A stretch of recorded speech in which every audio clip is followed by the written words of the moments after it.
Yes, ఈ లెక్చర్లో will talk something related to supply. Okay, so demand ఒకవైపు అయిపోతే the supply the other side. Demand ఏమో from the point of view of buyer and supply from the point of view of seller. Okay, so supply గురించి details పూర్తి తెలుసుకుందాం. As soon as possible with in no time we should complete this supply. ఎందుకంటే small topic only, with in no time I will complete. So supply refers to amount of goods or services that the producers are willing. ఇక్కడ మీరు identify చేయాల్సిన point produce. అదే demand అనుకోండి, buyers అని రాసి ఉంటుంది. So supply అనేది exactly opposite to demand, and hence supply refers to the amount of goods or services that the producers are willing and able to offer to the market at different places. కాదు, ఇది prices at different prices. It is what it is, prices during the given period of time. So it is not places, it is prices. Please change it. Small mistakes, sometimes it happens. Okay, so supply refers to the amount of good or services that the producers are willing and able to offer to the market. ఇక్కడ major concern మీకు ఎక్కడెక్కడ వస్తుందంటే, first one ఇక్కడ మీకు producers వైపు నుంచి ఆలోచించాలి. And producers are willing and able. Willing and able అంటే మీకు ఆల్రెడీ తెలుసు, డిమాండ్ అనే చాప్టర్లో విల్లింగ్నెస్, ఎబిలిటీ, దీని గురించి ఆల్రెడీ మాట్లాడడం. To offer to the market, this is the main area that you need to understand. So here the supply we are talking about is not related to the supply which is made to the individual customer. Okay, individual customer గురించి నేను మాట్లాడట్లేదు. I am talking about the supply which is made to the market. From market people will buy, right? Seller, buyer, in the middle there will be market. Seller will supply to the market and buyer will buy from the market. So I am now talking about only the supply which is made to the market. Okay, so చెప్పండి మళ్ళీ. Supply refers to the amount of goods or services that the producers are willing and able to offer to the market at various prices. So always supply చేసినప్పుడు say 100 units I will sell it this price, 2000 units I will sell it this price. అలా various prices will be there. Different quantities of supply may be there for a given period of time. Okay, for a given period of time. And మీకు ఈ given period of time కూడా almost demand చాప్టర్లో మనకు అయింది. For demand is always expressed for a given period of time. It is not for once in a lifetime లాగా కాదు. Okay, demand may be changed and the prices may be changed after a given period of time. And hence once you express demand or once you express supply, it should be for a given period of time, different quantities supplied at different prices. The producers are willing and able. Okay, that's it. This is called supply. See, highlight point: willing to supply, ability to supply, offer to market and not to the consumer. So offer to the market is something which is different from offer which is made to the home consumer. Next one, supply is expressed for a given period of time. Very simple. Now very important point, that is determinants of supply. Supply అనేది దేని మీద depend అయి ఉంటుంది? ప్రొడ్యూసర్స్కి always you tell me one thing. నేను supply గురించి చెప్పినప్పుడు you need to think from the point of view of producers, right? So నేనేమంటున్నానంటే, ప్రొడ్యూసర్స్ వైపు నుంచి మీరు ఆలోచించినప్పుడు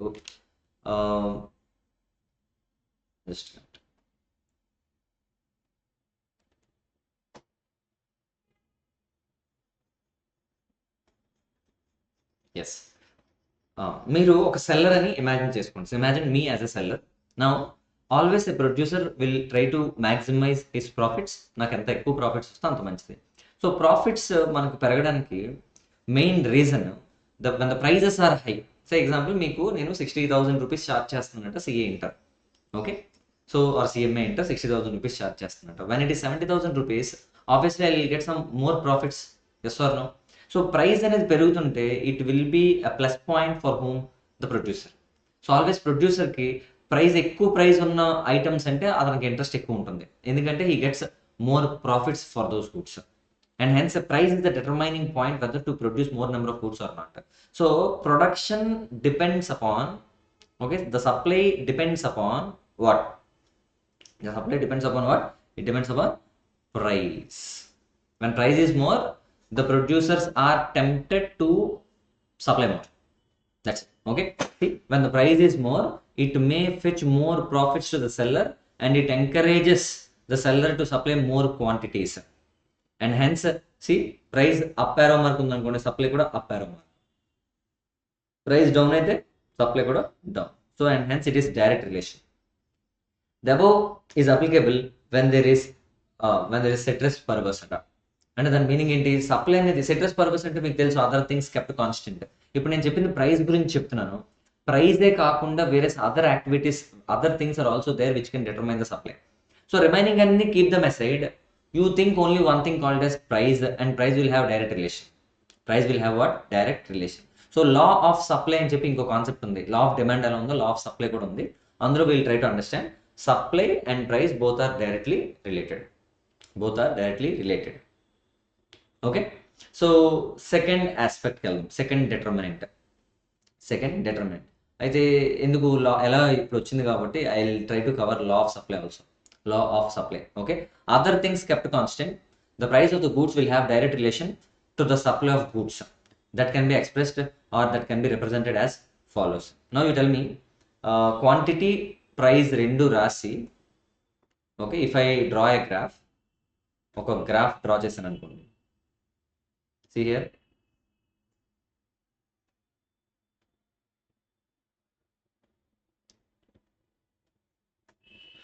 yes. Oh,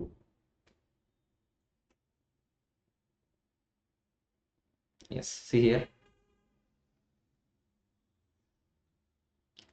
price, here quantity supplied. Now you tell me price, imagine 10, 20, 30, 40 rupees, 50 rupees. Quantity 100, 200, 300. Quantity supplied, it is what? Quantity supplied 400, 500, likewise it will be there. Now you tell me, so if the price is only 10 rupees, then I will be able to supply 100. If the price is increased, then the supply will also be increased. That's what I am telling you now. Okay, so till now ఏం చెప్తున్నాను మీకు? So price పెరుగుతుంటే quantity కూడా పెరుగుతుంది, అదే కదా అంటున్నాను. So when it becomes 20, the quantity becomes 200. When it becomes 30, the quantity becomes 300. అంటే దాని మీనింగ్ ఏంటి? ఈ గ్రాఫ్ అనేది అలా ఈ కర్వ్ అప్వర్డ్ డైరెక్షన్లో రైట్ సైడ్ మూవ్ అవుతుంది. ఓకే, వేరేజ్ మీరు డిమాండ్ కర్వ్ చూసారనుకోండి, డిమాండ్ కర్వ్ మీకు ఇలా ఉంటుంది పైనుంచి కిందకి. ఓకే, డౌన్వర్డ్ డైరెక్షన్లో వస్తుంది, వేరే సప్లై కర్వ్ అప్వర్డ్ డైరెక్షన్లో వెళ్తుంది. బికాజ్ హియర్ ఈ price and quantity both are directly related, where here price and quantity are indirectly related. Difference అర్థమైందా? This is law of demand, this is law of supply. Okay, so see here, the above supply curve shows the highest quantity willingly supplied by the supplier at each price. See here, 10 rupees price దగ్గర అతను maximum ఎంత supply చేస్తాడట? 100 units. 20 rupees price అయితే అతను maximum ఎంత supply చేస్తాడట? 200. 50 rupees price దగ్గర maximum is willing to supply how many units? 500. So the maximum price which will induce the suppliers to offer various quantities for sale. So దాని meaning ఏంటి? ఈ price దగ్గర ఎంత క్వాంటిటీ సేల్ చేయొచ్చు, or this much of quantity at what price I'm ready to sell. So అలా చెప్తుంది అనమాట. This graph represents price and supply in terms of units. So ఈ రెండింటిని డినోట్ చేస్తుంది. అది ఏ స్లోప్ ఉంటుంది అన్నాను? So the slope shows positive sign and see here the curve will be a upward straight line. Okay, upward straight line. ఇంకొంచెం details ఫర్దర్గా చూద్దాం. So come to the second area, price of the related goods. అంటే supply determinants చూస్తున్నాం. Price of the related goods. See price of the related good in this example, in this context is, say there is a manufacturer, there is a producer. ఒక producer ఉన్నాడట. He is producing two goods. So X Y అలా two goods produce చేస్తున్నట. I'm now making analysis of supply of X. Okay, so ఈ supply ఎక్స్తో పాటు ఆ manufacturer ఏం చేస్తున్నాడంటే వై కూడా సప్లై చేస్తున్నాడట. Now you tell me, Y price పెరిగింది అనుకోండి, I'm no making an analysis of what X. Okay, X గురించి నేను ఆలోచిస్తున్నాను. అలా అనాలిసిస్ చేస్తుంటే వై అని దాని రిలేటెడ్ ప్రొడక్ట్ ఒకటి ఉందంట, అంటే the other product which is sold by that same manufacturer, Y price 10 rupees నుంచి 100 రూపీస్ అయిందట. అంటే వెంటనే ఆ సప్లయర్కి ఈ వై ప్రైస్ బాగా పెరిగింది కాబట్టి it is better to supply Y than X అనే థాట్ రావచ్చు, అవునా కదా? అలానే వై ప్రైస్ 10 నుంచి 2 రూపీస్కి వచ్చింది అనుకోండి, అంటే ఇప్పుడు వై మీద టైం వేస్ట్ చేయడం వేస్ట్ కాబట్టి ఓకే, అందుకని ఇటు రావచ్చు, they will try to manufacture X. So whether to supply X or not depends upon the price of the Y or not. ఇది నేను అడుగుతున్న question. It depends upon price of Y. So sir Y అంటే ఏంటి sir? Related goods which are supplied by whom? The same manufacturer. The manufacturer is supplying 2 goods, X and why. And X analysis చేస్తున్నప్పుడు నాకేం తెలిసిందంటే why అని ఒక product ఉంది, ఆ product prices పెరుగుతున్నాయి అనిపించింది అనుకో, ఎక్స్ వదిలేసి I will shift all my resources to home, Y ఉంది. అదే వై ప్రైస్ తగ్గిపోతుంది అనుకోండి, అప్పుడు ఏం చేస్తాను? వై మీద పెట్టే టైం వేస్ట్ కాబట్టి I will come to X and manufacture the same. So X supply పెరగాల తగ్గాల, it depends upon what? The price of the Y. Okay, so Y price పెరిగితే ఎక్స్ క్వాంటిటీ తగ్గిపోద్ది, వై ప్రైస్ తగ్గితే X quantity పెరిగిపోతుందట. Okay, and hence it is called as inverse relation. I am now talking about what? Price of the related goods. If the price of the other goods rise, what will happen? It becomes more profitable to the firm and sell the other goods in the question, which will reduce the supply of the original commodity. See here, sell the other good in the question. Other good ante enti na example lo y and vice versa. So that's what I'm trying to explain. So ఏంటి indirect relation, direct relation? Here it is indirect relation. Okay, next one, cost of factors of production. Now you tell me, very important aspect. Factors of production అంటే మీకు తెలుసు, to manufacture some goods or to supply some goods we need 4 factors: land, labour, capital, entrepreneurship. ఈ 4 ఉండాలి. Okay, ఈ 4 మనం use చేసి we will try to produce some goods. నా question ఏంటంటే, ఈ 4 మనం యూజ్ చేసినప్పుడు ఈ 4కి మనకి ఏం చేయాలి? మనం we need to pay money. సరే, లేబర్ని పెట్టాం, లేబర్కి we need to pay wages. అలా ల్యాండ్ ఉందనుకోండి, we need to pay some rent. అలానే క్యాపిటల్ ఉందనుకోండి, we need to pay some interest. అవన్నీ పేమెంట్స్ మనం చేస్తేనే మనకి they will provide some services. ఎవరు? ఫ్యాక్టర్స్. ఆ ఫ్యాక్టర్స్ని వాడి we will try to manufacture the goods. Yes or no? No you tell me, నాకు ఆన్సర్ చెప్పండి. సెల్లర్ అల్టిమేట్ ఆబ్జెక్టివ్ ఏమని చెప్పాను? Seller ultimate objective is to make profits. Okay, profits may be arrived based on 2 reasons. One, the selling price may be increased or the cost price may be reduced. Cost అంటే ఏంటి sir? Cost అంటే ఈ factors మనం ఇచ్చిన ప్రతిదీ మనకు కాస్టే. Rent, లేబర్కి ఏమో pay చేసిన శాలరీస్, వేజెస్, అండ్ ఆంటర్ప్రినర్కి ఇచ్చిన ప్రాఫిట్స్, అండ్ క్యాపిటల్కి ఇచ్చిన interest. All these are factor payments, also called as cost of production. So cost తగ్గిపోతుంది అనుకోండి, seller will get more profits and hence cost తగ్గితే he will supply more, cost పెరిగితే he will supply less for the purpose of maximizing the profits. So number of units to be supplied depends upon what?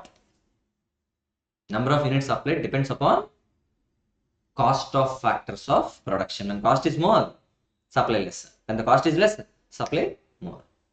Okay, and technology and innovation. కొత్త కొత్త technology innovation వచ్చినప్పుడు we will supply more. ఎందుకంటే మీరు చూడండి, back in 2000s 2005 ఈ రేంజ్లో ఉన్నప్పుడు, అంటే ఆ ఇయర్స్లో ఉన్నప్పుడు బేసిక్గా ఎవరి దగ్గర ఏముండేది కాదు, స్మార్ట్ ఫోన్ ఉండేది కాదు. అప్పుడు నార్మల్ ఫోన్స్కి డిమాండ్ ఎక్కువ. When it comes to technology and innovation వచ్చిన తర్వాత ఇప్పుడు ఆ చిన్న ఫోన్స్కి డిమాండ్ తగ్గిపోయి స్మార్ట్ ఫోన్స్కి డిమాండ్ పెరిగింది. అంటే ఇప్పుడు మనం సప్లై చేయాలి అంటే ఒక మ్యానుఫ్యాక్చరర్ డిమాండ్ మారుతున్నప్పుడు ఆబ్వియస్గా అంటే దాని మీనింగ్ ఏంటి? ఒక మ్యానుఫ్యాక్చరర్కి ఒక టెక్నాలజీ ఇన్నోవేషన్ జరిగితే then it creates more demand in the market, so that he will supply more in to the market. Okay, I guess you're will getting the point. So ఏం జరిగిందంటే, ఒక కొత్త టెక్నాలజీ వచ్చింది. కొత్త టెక్నాలజీ రాగానే జనాలందరికీ అది కావాలనిపిస్తుంది. Whenever they want it, they create some demand, and to cater the needs of the demand, no the manufacturers will supply. I hope it is clear. So technology and innovation బాగున్నప్పుడు more supply will be taking place. When there is good technology, much supply will be there. There is no technology, less supply will be there. That's it. Next one, government policy. Government policies ఉంటాయట, చూద్దాం.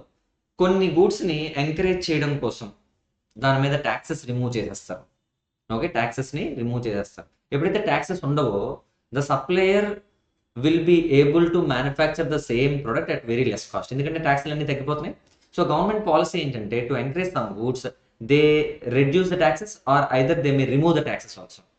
When they remove the taxes, supplier will be encouraged to produce more number of goods because for the purpose of keeping the cost low and making the profits high. So government పెట్టిన policy బట్టి మన సప్లయర్కి అది plus ఆ minus అని తెలిసిపోతుంది. When it is plus then he'll go and manufacture the same. So when it is minus then he doesn't want to manufacture the same at all. Okay, this is 5 government policy. I guess you all get the point clear. And then come to point number 6, nature of the competition and size of the industry. Always గుర్తుపెట్టుకోండి, competition ఎంత బాగుంటే supply అంత ఎక్కువ జరుగుతుంది. Okay, when the size of industry is more, మీరు compare చేయండి. We're into commerce. Now we compare ourselves with in South India, we compare ourselves with whom, science స్టూడెంట్స్తో పెట్టుకున్నాం అనుకోండి. సైన్స్ స్టూడెంట్స్తో కంపారిజన్ పెట్టుకుంటే now you tell me number of, let me take the example of Visakhapatnam. There are almost 50 colleges in Visakhapatnam. Okay, out of 50 colleges, 47 colleges they are producing or they are giving a supply for IIT education. Okay, whereas only 3 colleges మాత్రమే, 3 or 4 colleges మాత్రమే commerce side ఉన్నాయి. So ఆబ్వియస్గా ఏమవుతుందంటే when there are less number of suppliers, okay, less supply will be there. అందుకే commerce students చాలా తక్కువ ఉంటారు. 47 colleges they are supplying what? IIT education, and hence more number of students will go to IIT education. So here when the competition is less, the supply also will be less. When the competition is more, 47 colleges compete అవుతున్నాయట, they produce more the supply into the market, and hence more number of students ki they serve. So always you remember this, when the competition is good, then the size of industry will also be huge, and hence more supply will be made for that particular product. Okay, అదే చిన్నది అనుకోండి, only ఎవ్వరు లేరు, ఒకడే ఉన్నాడు అనుకోండి, he will supply less only. Okay, always you remember this, when there are more competitors, more supply will be there in the market. When there is less competitors, only one person is there, monopoly, and he makes only less supply in terms of units. Okay, that's it. That is 6th point. And come to 7th point, expectation of rise in prices in future will help the supplier take a decision of supplying more goods in future only. Now you tell me, నేను ఒక గూడ్ని manufacture చేద్దాం అనుకుంటున్నానంట. So I have 2 options. I can sell in this month at the price of 100 rupees. I can sell in the next month at the price of 200 rupees. ఏ మంత్లో నేను manufacture చేసి supply చేస్తాను? Next month. ఎందుకంటే I'm expecting there will be some increase in the price in the next month, and hence I will go and supply the next month only, not in this current month. I hope you are getting the point. So when the expectations are there for the supplier that there is increase in the price in the coming future, then he may take the decision of supplying the goods in the coming future only, not now. Okay, that's it. That is expectation. That is what? Expectation. Okay, clear? And then number of sellers. Government's industrial and easy point ఉంటుంది. Number of sellers అంటే already ఇప్పుడే చెప్పాను, when there are more number of sellers, more supply will be there. So దాంతోపాటు other factors కొన్ని ఉన్నాయి. Other factors ఏంటంటే infrastructural facilities. So మీరు చెప్పండి, ఇండియాలోనంట బెస్ట్ ఇన్ఫ్రాస్ట్రక్చరల్ ఫెసిలిటీస్ ఉన్నాయంట ఐటీ ఇండస్ట్రీకి. Okay, then IT production will be more. అలానే బెస్ట్ ఇన్ఫ్రాస్ట్రక్చర్ ఉందంట కార్ మ్యానుఫ్యాక్చరింగ్ కంపెనీస్కి, then car supplies will be more. అలా అంటే ఇట్ డిపెండ్స్ అపాన్ ఇన్ఫ్రాస్ట్రక్చర్. మన దగ్గర బెటర్ ఇన్ఫ్రాస్ట్రక్చర్ ఉందనుకోండి, it is easy for us to supply more, and hence suppliers will supply more when there is better infrastructural facilities. And these are the other factors, governmental or government's industry and foreign policies, ఇలాంటివన్నీ government encouragement for the purpose of supply. See other natural factors such as weather, floods, earthquake, man-made factors such as war, labor, strike, etc. ఇలాంటివి ఏమైనా ఉన్నాయనుకోండి, supply less అయిపోతుంది. మన Covid వచ్చింది, supply తగ్గిపోయింది. Okay, ఎందుకంటే కొనేవాళ్ళు లేడు, సప్లై కూడా చేయలేదు. కోవిడ్ వచ్చినప్పుడు ఎవ్రీథింగ్ గాట్ క్లోజ్ అయిపోయినప్పుడు less supply will be there. I hope you will get the point. These are the determinants of supply. నేను సప్లై మీనింగ్ కవర్ చేశాను, డిటర్మినెంట్స్ ఆఫ్ సప్లై కవర్ చేశాను, అండ్ లా ఆఫ్ సప్లై కూడా cover చేశాను. Now now movement in the supply curve, movement in the supply curve, అలానే shift in the supply curve అని కూడా check చేద్దాం. Just minute.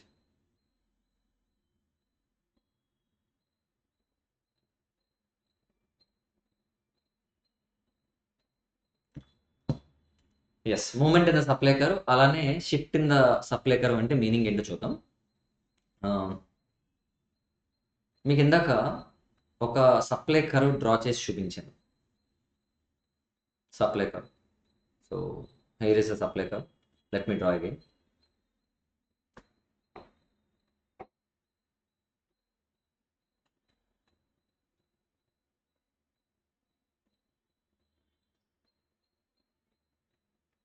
Okay, yes, this is x-axis, this is y-axis, this is price, this is quantity supplied, this is quantity supplied. Now you tell me, నేను ఇందాక draw చేసిన line ఎలా వచ్చింది? Okay, this is supply curve, this is supply curve. నేనేమంటున్నానంటే, say imagine ఇక్కడ నేను ఏం రాశాను, 10, 20, 30, హియర్ 100, 200, 300 ఇలా డ్రా చేశాను. నా ఇక్కడ నేను ఏమంటున్నానంటే, when the price is increased, చూడండి ఇక్కడ ప్రైస్ 10 అనుకోండి, ప్రైస్ 10 అనుకోండి, క్వాంటిటీ సప్లైడ్ ఎంత?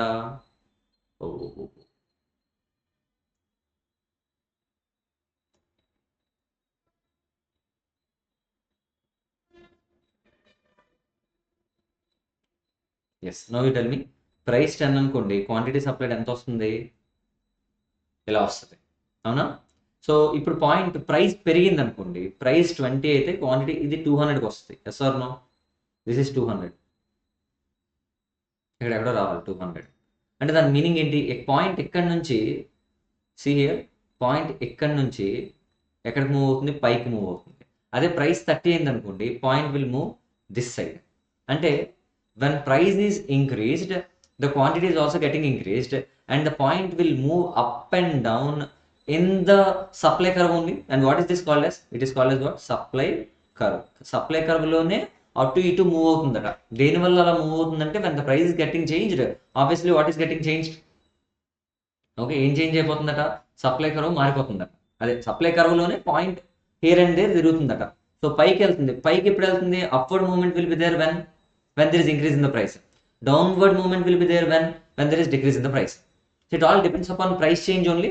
And because of change in price, when the quantity is moving up and down, when the point on the supply curve is moving up and down, then it is called as movement in the curve. Movement or movement along with the curve. Okay, so see here, movement and the meaning adi. See here, when there is increase or decrease in the quantity supplied because of change in price, then there will be movement in the points within the supply curve itself, within the supply curve itself. Whereas ఈ circle supply curve మళ్ళీ draw చేస్తాను. Supply curve again I will draw. See,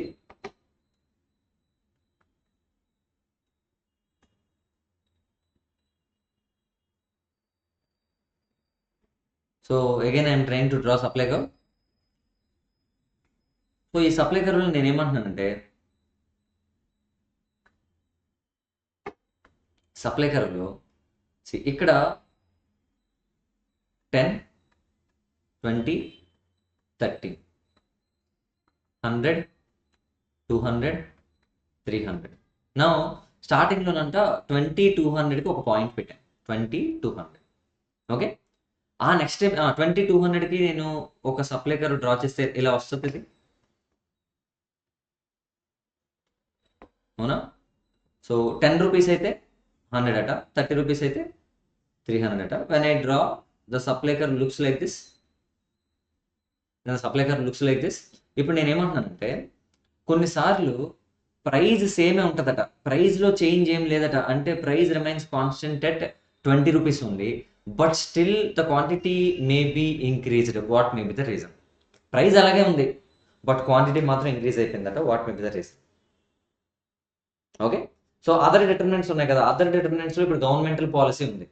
okay, government బాగా encourage చేస్తుందంటే కొన్ని గూడ్స్ని. దానివల్ల price ఏం change అవ్వలేదు, but taxes తీసింది. ట్యాక్సెస్ తీయడం వల్ల ఏమైంది, కాస్ట్ తగ్గిపోద్ది. కాస్ట్ తగ్గిపోవడం వల్ల supplier maybe supplying more number of goods, అంటే price remains 20 only, but the supplier is tempted to produce more number of goods and ready to supply, అంటే this point will come to 300 at the point where he selling at 20 rupees. అంటే price లోనే ఉండిపోయింది, but the quantity is getting changed.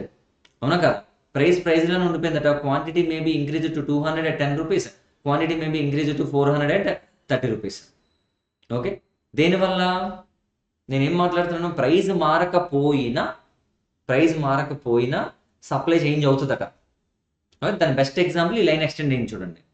అంటే ఇంకో కొత్త supply ఇలా curve draw చేశాను అనుకోండి, ఇప్పుడు ఏమైంది, ఈ పాయింట్ వేరే దగ్గరికి మూవ్ అయిపోయింది. లెట్ us see, ఈ పాయింట్ ఏమైపోయింది చూడండి, వేరే దగ్గరికి మూవ్ అయిపోయింది. ఓకే, ముందు ఇక్కడ ఉండేది పాయింట్, ఈసారి ఇక్కడికి మూవ్ అయిపోయిందట. This is called shift.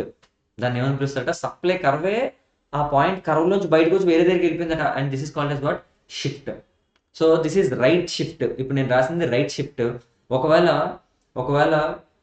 మన గవర్నమెంట్ పాలసీ స్ట్రిక్ట్ అయిపోయి ఆ గూడ్స్ని ప్రమోట్ చేయట్లేదు అనుకోండి, ఎక్కువ ట్యాక్సెస్ వేసేస్తారు.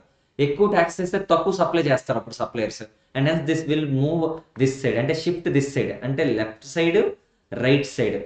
లెఫ్ట్ సైడ్ షిఫ్ట్ అవుతుంది అనుకోండి, what does it mean, reduction in the quantity supplied.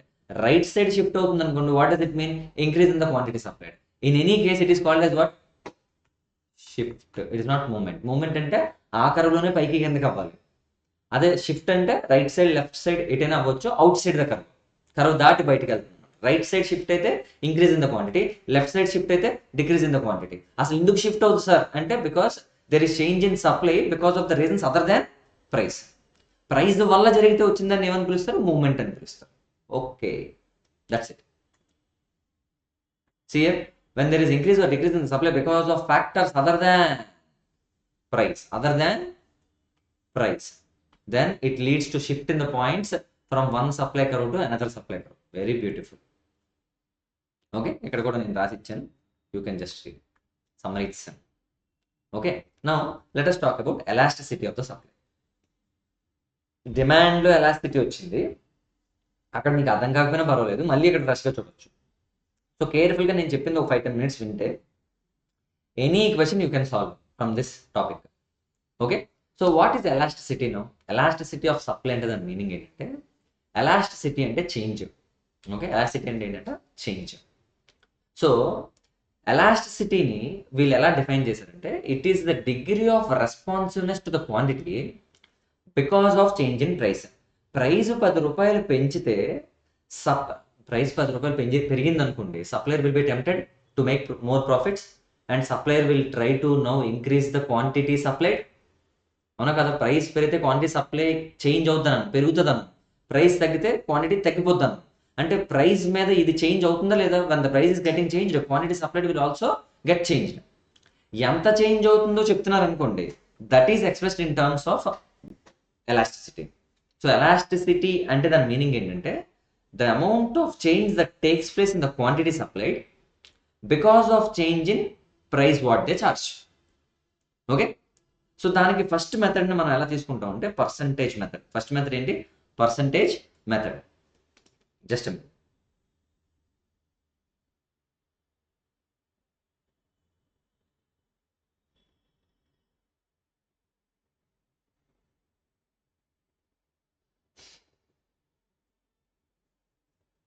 Okay, percentage method. Sir దాని మీనింగ్ ఏంటి సార్ అంటే, ఇప్పుడు పర్సంటేజ్ మెథడ్లో ఎగ్జాక్ట్గా ఎలా చెప్పాలంటే, ప్రైస్ ఒక 10% ఇంక్రీజ్ చేసాం అనుకో, మరి క్వాంటిటీ కూడా ఇంక్రీజ్ అవ్వాలి కదా. క్వాంటిటీ ఎంత పర్సంటేజ్ ఇంక్రీజ్ అవుతుంది అని చెప్పాల్సిన కేసెస్ని మనం పర్సంటేజ్ మెథడ్ అని పిలుస్తాం. ఓకే, సో ప్రైస్ పర్సంటేజ్ ఎంత చేంజ్ అవుతుంది, క్వాంటిటీ పర్సంటేజ్ ఎంత చేంజ్ అవుతుంది, దీన్ని సింపుల్గా మనం ఇలా రాసుకోవచ్చు. పర్సంటేజ్ చేంజ్ ఇన్ ఎలాస్టిసిటీ అంటే ఏంటి సార్, ఎలాస్టిసిటీ అంటే ఏంటి సార్ అంటే, we can just write like this.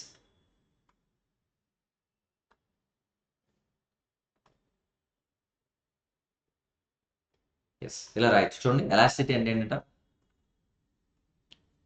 Elasticity of supply is nothing but percentage change in quantity okay, divided by percentage change in price. Okay, clarity ఉందా? Percentage change in price. ఇప్పుడు quantity change ఏమో 20, అంటే percentage change in quantity 20%, percentage change in price 10% అనుకోండి. దీని meaning ఏంటి? Answer 2. అంటే quantity change is more than price change. అప్పుడే కదా 2 వస్తుంది. అంటే it may be more than 1. కొన్నిసార్లు 10% డివైడెడ్ బై 10% వచ్చింది అనుకోండి, ఆన్సర్ ఎంత వస్తుంది? 1. ప్రైస్ 10% చేంజ్ అయితే క్వాంటిటీ కూడా 10% చేంజ్ అవుతుందట.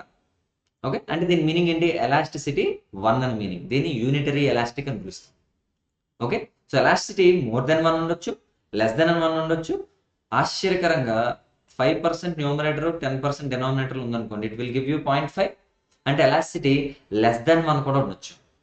సో ఈ more than 1, less than 1 or exactly 1. ఇంకో 2 డివిజన్స్ కూడా ఉన్నాయి, అవి కూడా మనం స్లోగా చూద్దాం. ఓకే, ప్రస్తుతానికి ఈ ఎగ్జాంపుల్స్ ఇలా సరిపోతాయి. Okay, let us go and try to understand. So percentage మెథడ్ని నేను ఏ ఎగ్జాంపుల్ రాశాను? Percentage change in quantity divided by percentage change in price. Sir percentage change in quantity అంటే దాని మీనింగ్ ఏంటి సార్? నేను ప్రైస్ రాస్తాను, క్వాంటిటీ రాస్తాను, ఒక చిన్న టేబుల్ ఫామ్ చేస్తాను. చిన్న టేబుల్. ప్రైస్ అంట 10 రూపీస్ది 15 రూపీస్ అయిందట. Quantity 20 units. Okay, 20 units. Imagine ఎంత అయిపోయిందంటే 25 యూనిట్స్ అయిపోయిందట. 25 యూనిట్స్. సో ఫస్ట్ ప్రైస్ మారింది కదా 10 నుంచి 15. సార్ 10 నుంచి 15కి మారిందంటే ఎంత పర్సంటేజ్ చేంజ్ అయ్యింది అని క్వశ్చన్ అడిగాను అనుకోండి. So 10 got change to 15. అవునా? Old price 10, new price 15. So రెండింటికి చేంజ్ అయితే ఉంది 5 రూపీస్. సో ఇది పర్సంటేజ్లో ఎంత పెరిగిందో చెప్పాలనుకోండి, always you can write like this. Okay, ఎప్పుడు గుర్తుపెట్టుకోండి, new price minus old price divided by old price. ఇది వేస్తే పర్సంటేజ్ వస్తుంది. ఇంటూ 100 చేయాలి కదా పర్సంటేజ్ అంటే. New price minus old price divided by old price into 100 rupees. ఇది పర్సంటేజ్ చేంజ్ ఇన్ ప్రైస్. అదే ఇప్పుడు మీరు చెప్పండి, పర్సంటేజ్ చేంజ్ ఇన్ క్వాంటిటీ చెప్పాలనుకోండి, new quantity minus old quantity divided by what is that? Old quantity. And if you want to express in terms of percentage into 100 you need to do 100 cancel. అవునా? So దీన్ని ఎలా రాయొచ్చు ఇప్పుడు నేను? New quantity minus old quantity divided by old quantity.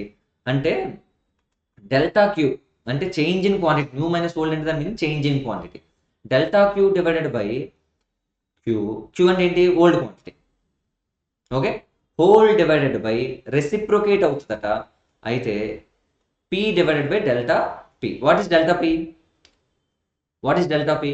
New price minus old price. What is P? Old price.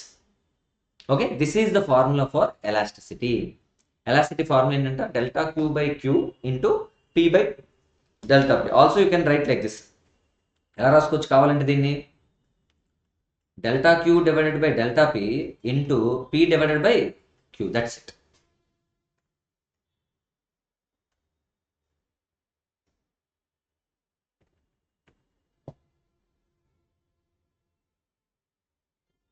Very beautiful. Next one. So this is called percentage method of calculation of elasticity. Okay.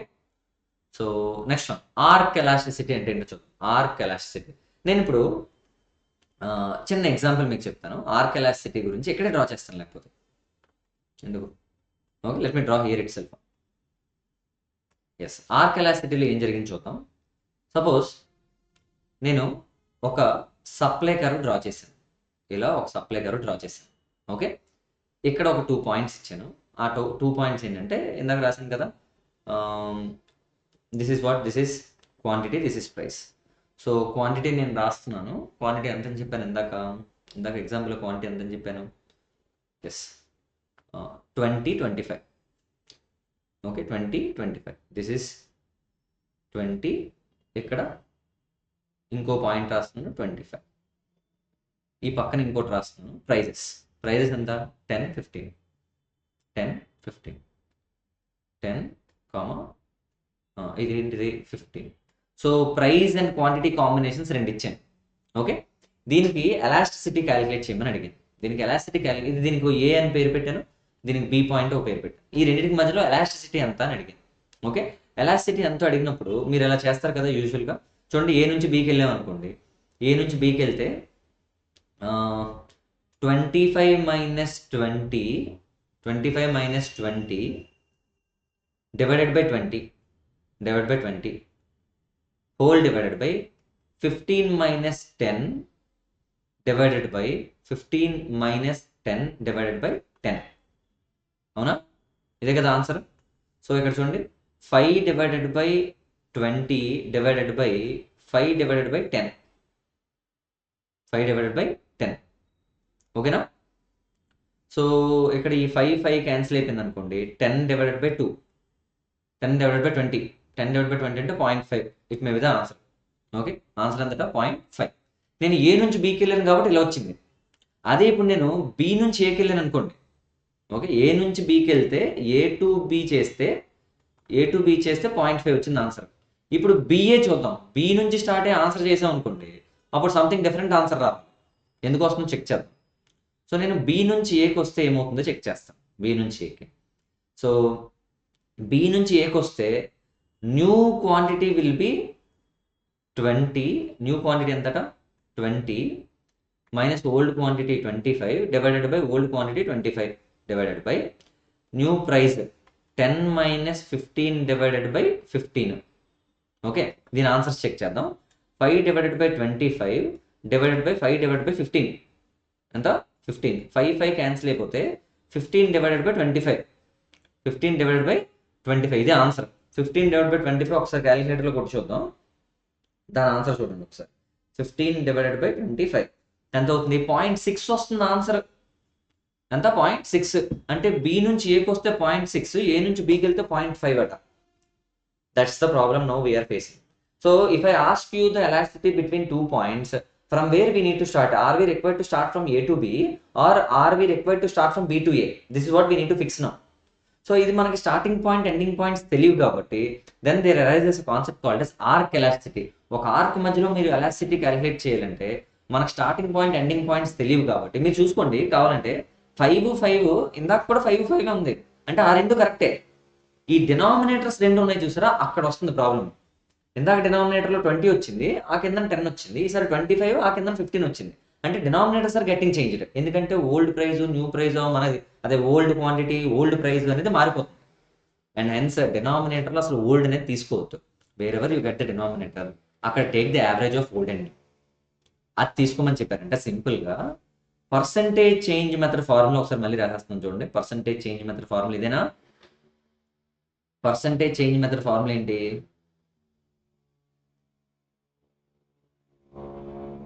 Okay, see E is equal to delta Q by Q. What is this Q? Old quantity, right? Old quantity. కానీ ఏది old? ఎక్కడ నుంచి start అయితే ఒక old ఉంది, అటు నుంచి ఇటు వస్తే ఇంకో ఓల్డ్ ఉంది. అందుకే దాన్ని ఏం చేయమన్నాడు? రెండు తీసుకోకు, do it and average. Q1 plus Q2 old quantity plus new quantity divided by 2 whole divided by delta P divided by P రావాలి కదా old price. Old price place ఏం తీసుకోమన్నాడు? P1 plus P2 divided by 2. ఈ 2 పోతాయి. Okay, పోయింది అనుకోండి, అప్పుడు answer ఎలా వస్తుంది? Delta Q divided by Q1 plus Q2 into P1 plus P2 divided by delta P. దీన్ని delta Q divided by delta P into P1 plus P2 divided by Q1 plus Q2 చేసేస్తే answer వచ్చేస్తుందట. This is called as what? Arc elasticity. Okay, it is what? Arc elasticity. Okay, so delta Q అంటే మీకు తెలుసు. Delta Q అంటే ఏంటి? Q2 minus Q1. Delta P అంటే P2 minus P1 into P1 plus P2 divided by Q1 plus Q2. మీరు ఎలా అయినా మార్చుకోండి, ఆన్సర్ అయితే ఇది.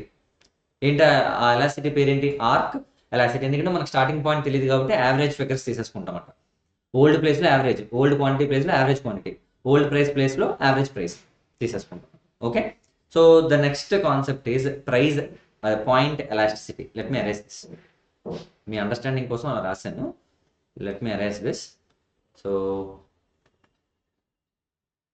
ఒక దగ్గర 0.5, ఒక దగ్గర 0.6 వచ్చింది, ఎందుకంటే స్టార్టింగ్ పాయింట్ తెలియదు కాబట్టి. Know what is point elasticity? Point elasticity అంటే ఇంతకు ముందు కూడా మనకి డిమాండ్లో వచ్చింది. దాని మీనింగ్ ఇన్ఫినిట్సిమలీ స్మాల్ చేంజ్ వచ్చినప్పుడు, సే example price of a car ఉందట, ఒక ₹1,00,00,000 కార్ ఉందట. ఆ కార్ ప్రైస్ పెరిగి ₹1,00,00,000 ₹1,000 పెరిగిందట. ఓకే, అంటే 1,01,000 రూపీస్ అయిందట ప్రైస్. అంటే small change in price will it lead to change in supply? ఎందుకంటే ప్రైస్ పెరిగితే క్వాంటిటీ కూడా పెరగాలి అని చెప్పాను కదా, కానీ ప్రైస్ ఎంత పెరిగిందట, మైన్యూట్ చేంజ్ ఇన్ ప్రైస్ వచ్చిందట. Very minute change in quantity will be there. In fact real ఫిగర్స్లో చూస్తే ఒక ₹1,000 పెరిగింది కదా అని చెప్పి manufacturer won't manufacture the car too quickly. ₹1,000 పెరిగింది కదా, price is increased and hence quantity should also be increased అని చెప్పి వెంటనే ఇంకో 2-3 కార్లు he won't manufacture. Yes or no? Because of small change in price. Small change in price జరిగినప్పుడు very small change in quantity వస్తుందట. మరి ఈ రెండింటి మధ్య ఎలాస్టిసిటీ ఎంత తక్కువ అంటే, ఓకే, సో ఇందాక మీకు ఇలా ఇలా రాశాను కదా, ఏమని రాశాను? ఓకే, ఇందాక ఒక ఆర్క్లో ఎక్కడి నుంచి ఎక్కడి వరకు మూవ్ అయితే ఎలాస్టిసిటీ ఎంత క్యాలిక్యులేట్ చేయమా. ఈసారి మూమెంట్ ఎక్కడి నుంచి అక్కడ వరకు ఉండదట. మూమెంట్ ఎంత చిన్నదంటే ఇక్కడ ఒక పాయింట్ రాసిన, ఆ పాయింట్లోనే మూవ్ అవుతుందట. ఆ పాయింట్లోనే ఈ ఎడ్జ్ నుంచి ఆ ఎడ్జ్కి, ఆ ఎడ్జ్ నుంచి ఈ ఎడ్జ్కి వస్తుందట. అంత చిన్న చేంజ్ అట అది. అలాంటి ఎలాస్టిసిటీని ఎలా క్యాలిక్యులేట్ చేయాలని అడిగిన కాన్సెప్ట్ పేరు పాయింట్ ఎలాస్టిసిటీ. ఓకే, ఎప్పుడైనా మీరు గుర్తుపెట్టుకోండి, ఇలాంటి స్మాల్ చేంజెస్ని క్యాలిక్యులేట్ చేయాలంటే we need to apply derivatives concept. మ్యాథ్స్లో మీకు వస్తుంది డెరివేటివ్స్ అనే కాన్సెప్ట్. అందుకే నార్మలీ పర్సంటేజ్ ఎలాస్టిసిటీకి ఏదైతే ఫార్ములా వాడతావో ఆ ఫార్ములా వాడి నువ్వు ఫార్ములా రాసేసిన తర్వాత ఏం చేస్తామంటే, ఈ చేంజ్ ఉంది కదా, ఈ change in quantity, very small change in quantity and very small change in price ఇలా వచ్చింది కాబట్టి ఆ వెరీ స్మాల్ చేంజ్ నువ్వు క్యాలిక్యులేట్ చేయాలంటే నువ్వు డెరివేటివ్ అనేది అప్లై చేయాలట. అందుకే డెల్టా క్యూ అంటే చేంజ్ ఇన్ క్వాంటిటీ. దీని మీద డెరివేటివ్ అప్లై చేస్తే ఏమైపోయిందట, dQ. Derivative of Q divided by derivative of P into P divided by Q. Okay sir, దీన్ని ఎగ్జాంపుల్ ఇస్తే ఎలా సాల్వ్ చేయాలి sir? Example number 1. Okay, example ఇది మన టెక్స్ట్ బుక్లో ఉన్న ఎగ్జాంపుల్. ఇది మన క్వశ్చన్లో సప్లై ఫంక్షన్ ఇచ్చారట, Q is equal to -100 plus 10 into P. ఇప్పుడు నీకు ప్రైస్ ఇచ్చారనుకో, ప్రైస్ ఒక ₹5 ఇచ్చారనుకో, 10 ఇంటూ పి అంటే ₹5. 10 into 5 is equal to 20. Okay, 10 into 5 is 50. Okay, 10 into 5 is equal to 50 -100 అంటే ఆన్సర్ ఎంత, -50. అవునా కదా? అలా అనమాట. సో దాని మీనింగ్ ఏంటంటే, ఈ ప్రైస్ అదే ఈ ఫంక్షన్ వాడి నువ్వేం క్యాలిక్యులేట్ చేయొచ్చు, క్వాంటిటీని క్యాలిక్యులేట్ చేయొచ్చు. అలా క్వశ్చన్లో ఏమి ఇచ్చారో చూద్దాం. జస్ట్ అండర్స్టాండింగ్ కోసం చెప్తున్నా. క్వశ్చన్లో అది రియల్ ఫిగర్స్ అర్థం. చూడండి, ఇక్కడ ప్రైస్ ₹15 అట. ప్రైస్ ఎంత, ₹15. అప్పుడు ప్రైస్ 15 అయిందనుకో, ఆన్సర్ మీరు చెక్ చేయండి. 100 ప్లస్ 15 ఇంటూ 10 అంతే కదా. 10 వాడు ఇచ్చాడు, 15 ప్రైస్ అని ఇచ్చారు. సో 2 చేస్తే ఎంత వచ్చింది answer, quantities 50, Q is equal to 50. ఇప్పుడు ఫార్ములా అప్లై చేస్తాను చూడండి. మనకి పాయింట్ ఎలాస్టిసిటీ ఫార్ములా మీకు తెలుసు, D Q divide by D P into P by Q. ఇక్కడ క్యూకి ఒక ఫంక్షన్ ఆల్రెడీ ఉంది కాబట్టి క్యూ ప్లేస్లో ఈ ఫంక్షన్ రాస్తాను. క్యూ ప్లేస్లో ఆ ఫంక్షన్ రాశాను. Okay, right. ఆ ఫంక్షన్ దాన్ని derivative of -100 divided by D P plus derivative of 10p divided by D P ఇలా రాసుకోవచ్చు. దాన్ని ఇలా రాసుకోవచ్చు. Okay, into 15 divided by 50. అది ఎలా వచ్చింది, P by Q. So Q అంటే 50 ఇప్పుడు ఐడెంటిఫై చేసాం, పి అంటే ₹15 క్వశ్చన్లో ఇచ్చారు. ఎప్పుడైనా ఇది చూడండి, derivative of constant number, derivative of what, constant number is always zero. Derivative of 100 is equal to 0. అదే derivative of 10p divide by DP అన్నాను అనుకోండి, ద ఆన్సర్ ఇస్ కాన్స్టెంట్ అంటే 10. దీని ఆన్సర్ అంతా 10. So derivative of constant is 0, derivative of 10p is equal to 10 అంటే constant answer. So 10 into 15 divided by 50. 10 into 15 divided by 50. Answer anta 3. So E is equal to 3. 10 into 15 into 150. 150 divided by 50 into 3 answer. So E is equal to 3. This is what it is called as ఏంటి దాన్ని ఏమని పిలుస్తారు? Point elasticity అని పిలుస్తారు. We'll call it as point elasticity. Now different types of elasticities ఉన్నాయి. లెట్ us now try to understand. Perfectly inelastic. Inelastic అంటే అసలు ఎలాస్టిక్ అంటే చేంజ్ అవ్వడం అనే కదా ఎలాస్టిక్ అంటాం. ఇన్ఎలాస్టిక్ అంటే చేంజ్ అవ్వదు అని మీనింగ్. చేంజ్ అవ్వదు అంటే దాని మీనింగ్ మీరు ప్రైస్ చేంజ్ చేయండి కానీ ఏం మారదు, క్వాంటిటీ మాత్రం మారదు. You keep price high or too low, what is not going to be changed? Quantity is not going to be changed. అంటే మన ఫార్ములా ప్రకారం, మన formula what is elasticity formula? Okay, what is elasticity formula? చూడండి, very simple, very simple. What is elasticity formula? E is equal to percentage change in quantity divided by percentage change in, ఆగండి ఒకసారి record అవుతుంది లేదు చూద్దాం. అవుతుంది, very good. ఇస్కట్ అయిపోతుంది లేకపోతే. So percentage change in quantity divided by percentage change in price. Okay, వీడు ఏమంటున్నాడంటే పర్సంటేజ్ చేంజ్ ఇన్ ప్రైస్ ఉందట, 10% చేంజ్ అయిందట, బట్ క్వాంటిటీ మాత్రం అసలు ఏం చేంజ్ అవ్వలేదట. అంటే 0. క్వాంటిటీ పర్సంటేజ్ ఎంత change? Percentage change in quantity ఎంత? 0%. అంటే న్యూమరేటర్ 0 అయిపోయింది, డినామినేటర్లో వాల్యూ ఉంది. Answer will be ultimately 0 only. Numerator 0 అయితే ఆన్సర్ ఎంత అవుద్ది? 0. అండ్ ఈ సిచ్యువేషన్స్ని they called it as perfectly in, అంటే చేంజ్ లేదు కాబట్టి, క్వాంటిటీ చేంజ్ లేదు కాబట్టి it is called is not perfectly in elastic. Perfectly in elastic. I hope you're all getting the point clear. Perfectly in elastic. Answer will B 0. Answer will be what? 0. అంటే దాని మీనింగ్ని, దీన్ని నేను గ్రాఫ్లో draw చేస్తే ఏమవుతుందో చూద్దాం. ప్రైస్ క్వాంటిటీ కదా, supply curve ఎలా వస్తుందని చెప్పా, ఎలానే వస్తుంది supply curve. Okay, this side price, this side quantity. అవునా? ప్రైస్ ఇంక్రీజ్ అవుతుంది, బట్ క్వాంటిటీ మాత్రం ఒక దగ్గర ఉండిపోయిందట. Okay, so example quantity 100, 200 scale, 300 స్కేల్లో వెళ్తుంది. Price 10 rupees, 20 rupees, 30, 40. Price change అవుతుందట, క్వాంటిటీ మాత్రం చేంజ్ అవ్వట్లేదు. ప్రైస్ ఫస్ట్లో 10 ఉన్నప్పుడు 100 ఉందట క్వాంటిటీ. ప్రైస్ 20 అయింది కానీ ఇది 100. ప్రైస్ 30 అయింది, ఇది 100. ప్రైస్ 40 అయింది కానీ 100. ఏం మారట్లేదు? క్వాంటిటీ మారట్లేదు. అంటే supply curve straight line parallel to y axis, perpendicular to x axis. So ఇది ఏంటి సార్? ఇది దేనికి సంబంధించి సార్? ఇది ఈ ఏంటి? E is 0. E is 0, also called as perfectly inelastic. E is equal to 0. అయితే straight line parallel to x axis.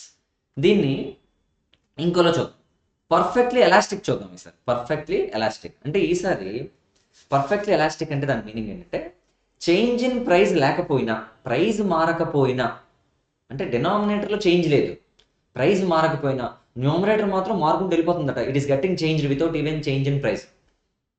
Okay, without even. ఇప్పుడు కోవిడ్ వచ్చింది, సప్లై ఆఫ్ మాస్క్ ముందు కూడా 10 రూపీసే, తర్వాత కూడా 10 రూపీసే. Okay, price of the mask తేడా లేదు, but supply of the mask it is getting increased infinitely. అంటే when there is no change in price, అంటే డినామినేటర్లో 0, న్యూమరేటర్లో మాత్రం there will be value. And ఈ కేసెస్కి answer E is equal to infinity వస్తుంది, because the denominator is 0. Infinity వచ్చిందంటే దాని మీనింగ్ ఏంటంటే, దీనికి నేను గ్రాఫ్ డ్రా చేశాను అనుకోండి, దీనికి గ్రాఫ్ డ్రా చేస్తే ఏమవుతుందో చెప్తున్నాను చూడండి. This is what y axis, this is x axis, this is price, this is quantity. Price మారుతుందా? మాస్క్ ప్రైస్ మారలేదు, ప్రైస్ 10 రూపీస్ దగ్గర ఉంది, బట్ క్వాంటిటీ స్టార్టింగ్లో 100, నెక్స్ట్ 200, నెక్స్ట్ 300 వెళ్ళిపోతుందట. అంటే దాని మీనింగ్ ఏంటి? పాయింట్ ఎక్కడ ఉంది, తర్వాత ఎక్కడికి వెళ్ళింది, అంటే straight line again parallel to x axis, and this is called as E is equal to infinity. Also called as perfectly elastic. ఇందాక నేను రాసిన పర్ఫెక్ట్లీ ఇన్ఎలాస్టిక్, ఇప్పుడు నేను రాసిన perfectly elastic. I hope you are getting the point very very clear. Okay, and the next one relatively elastic. అంటే దీని meaning ఏంటంటే percentage change in, ఎక్కడ రాసేస్తాను. ఓకే, percentage change in quantity divided by percentage change in price అన్నాం కదా. So relatively elastic అట. Elastic అంటే చేంజ్ ఉంది, బాగా ఉంది చేంజ్. అంటే డినామినేటర్లో పి ఏమో 10% చేంజ్ అయితే న్యూమరేటర్లో క్యూ 20% అయిందట. దీని ఆన్సర్ ఏంటి? 2. అవునా కదా? సో ఇలాంటి కేసెస్ అంటే numerator change is more, denominator change is less. So దీని ఆన్సర్ మనం రిలేటివ్లీ ఎలాస్టిక్ అవుతుంది. Relatively elastic. సో ఈ ఈజ్ ఈక్వల్ టు 2. అంటే ఈ కేసుని ఈ is equal to more than 1 అని పిలుస్తాం. సో ఎందుకు సార్ ఇలా మోర్ దెన్ 1 అని పిలుస్తున్నానంటే చూడండి ఒకసారి. So before we come in to relatively elastic, let us go and check unit elasticity. Unit elasticity అంటే ఏంటో చూద్దాం. డినామినేటర్ ప్రైస్ చేంజ్ 10%, న్యూమరేటర్లో క్వాంటిటీ చేంజ్ కూడా 10%. అంటే న్యూమరేటర్ డినామినేటర్ రెండు క్యాన్సిల్ అయిపోయి ఆన్సర్ 1 వస్తుందట. 1 అంటే దీని ఎగ్జాంపుల్ ఏంటో చూద్దాం. దీని ఎగ్జాంపుల్ ఓకే. సో పర్ఫెక్ట్గా వినండి. దీని ఎగ్జాంపుల్ వెరీ వెరీ ఇంపార్టెంట్. అయిపోయింది, ఇది అయిపోతే అయిపోయినట్టే. This is what X axis, Y axis. అవునా? This is price, this is quantity. ఒకటి ప్రైస్, ఇంకోటి క్వాంటిటీ. Okay done. సో ఇప్పుడు ఏమవుతుంది చూద్దాం. సో క్వాంటిటీ ఏమో 100, 200, 300, 400. ప్రైస్ 10, 20, 30, 40. ఓకే. నా పాయింట్ ఏంటంటే ప్రైస్ స్టార్టింగ్లో 10 రూపీస్ ఉన్నప్పుడు 100 యూనిట్స్ సప్లై చేశానట. ప్రైస్ 10 నుంచి 20 అయింది. ప్రైస్ ఎంత అయిందట? 10 నుంచి 20 అంటే డబుల్ అయింది. అంటే 100% చేంజ్. క్వాంటిటీ కూడా 100 నుంచి 200 అయిందట. అంటే ఇది కూడా 100% చేంజ్ ఓన్లీ. అంటే న్యూమరేటర్ 100, డినామినేటర్ 100. అంటే ఆన్సర్ 1. లేదా అంతకన్నా పైకి వెళ్ళండి అనుకో, 30 వెళ్ళింది అనుకో, 20 నుంచి 30కి వెళ్ళానట. 20 నుంచి 30 అంటే 150 టైమ్స్. మరి ఇప్పుడు 200 నుంచి 300 అది కూడా 150 టైమ్స్. అంటే న్యూమరేటర్ 150, డినామినేటర్ కూడా 150. 30 నుంచి 40కి వెళ్ళా, మరి అక్కడ కూడా పాయింట్ ఏమవుతుంది? ఎక్కడికే షిఫ్ట్ అవుతుందట. అంటే ఎగ్జాక్ట్గా నువ్వు తీసుకుంటే ఇలా ఒక స్ట్రైట్ లైన్ వెళ్ళిపోతుందట 45 degreesలో. ఓకే. This is called E is equal to 1 because numerator change and denominator change both are same. Okay, both are same. ఇప్పుడు వరకు నేను చెప్పింది. సో ఇప్పుడు చూడండి,